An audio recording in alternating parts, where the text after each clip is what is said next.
skatoties tādā dzīves griezumā, kas jums pašai ir bijušas tās svarīgākās lietas dzīvē?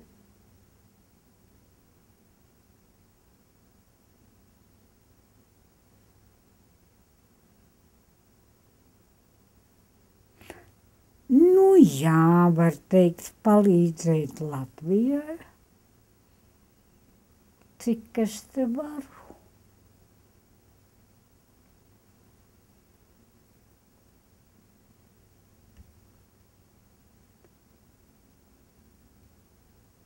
Tā kā.